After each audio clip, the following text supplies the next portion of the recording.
तर आज एक मत व्यक्त करतो, त्यावर तुमचं काय मत आहे ते कळवा. Hello everybody and welcome to our video. तर माझी शिफ्ट असते 9 घंट्याची, म्हणजे 8 घंटे काम आणि 1 घंटा ब्रेक त्यामध्ये असतो इन्क्लूड. आणि त्यावर 1 घंटा माझा क्लायंट कॉल झालाय. तर मला आज द्यायला कारण आहे, आता आपण खूप वेळ सिस्टमवर बसलोय, आपला स्क्रीन टाइम खूप जास्त झालेला आहे आणि किती वाजले आपण ते बघू पण शकतात.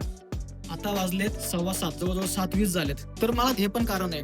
आणि दुसरी गोष्ट अशी की माझा जो काय मित्र आहे त्याला पण आज क्लायंट कॉल बोलला तो, तर कदाचित तो पण जिमला येऊ शकणार नाही आज. तर तो बोलला की भाई तू जाऊ शकतो, काय प्रॉब्लेम नाहीये. तर माझ्याकडे सर्व कारण आहे की भाई स्क्रीन टाइम खूप जास्त झालाय, आज खूप दमलोय आपण, आज डोळे खूप दुखताय, किंवा आपला जो मित्र असतो जिम मध्ये तो मित्र पण येणार नाही आज जिमला.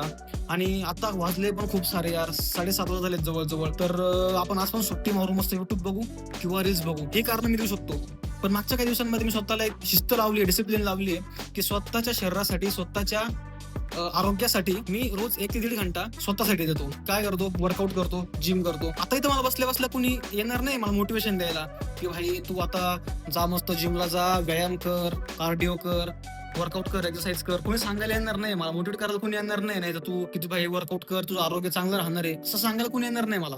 पण जिम मी काय स्वतःला शिस्त लावलेली आहे, रोज जिम मध्ये 1 ते 1.5 घंटा स्वतःसाठी, स्वतःच्या शरीरासाठी, निरोगी आरोग्यासाठी.